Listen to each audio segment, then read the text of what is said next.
Broccoli omelette. ப்ரொக்கோலியில் vitamin C, vitamin K, iron, fibre, potassium சத்துக்கள் நிறைய இருக்குது.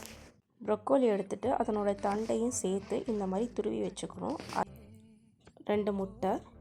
நான் இப்போது நாட்டுக்கோழி முட்டை தாங்க யூஸ் பண்ணுவேன். இங்கே பெங்களூரில் சூப்பர் மார்க்கெட்டில் இந்த மாதிரி முட்டை கிடைக்கும், நாட்டுக்கோழி முட்டை. அதை வாங்கி யூஸ் பண்ணிக்குவேன். அதோட உப்பு, மஞ்சத்தூள், மிளகுத்தூள் போட்டு நல்லா பீட் பண்ணிக்கணும். முட்டையை ரொம்ப பீட் பண்ண வேணாம், ஓரளவு எப்போவும் நம்ம ஆம்லெட் கடிக்கிற மாதிரி அடித்து வச்சுக்கணும். அதுக்கப்புறமேட்டு கேப்சிகம், கருவேப்பிலை, கொத்தமல்லி, வெங்காயம், அந்த துருவி வச்சுருந்த ப்ரொக்கோலி இதெல்லாமே ஆட் பண்ணிவிட்டு நல்லா இது பண்ணிட்டு, இது ஒரு 3 ஆம்லெட் கிட்ட நீங்கள் ஊற்றலாம். இது ப்ரெட் ஆம்லெட்டுக்கும் நீங்கள் யூஸ் பண்ணிக்கலாம், நல்லாயிருக்கும்.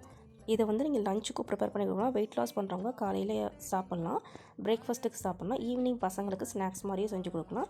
எப்படி இருந்துச்சுன்னு ட்ரை பண்ணி பார்த்து சொல்லுங்கள். அப்படியே நம்ம சேனலை சப்ஸ்கிரைப் பண்ணி இந்த வீடியோக்கு லைக் அண்ட் ஷேர் பண்ணிடுங்க.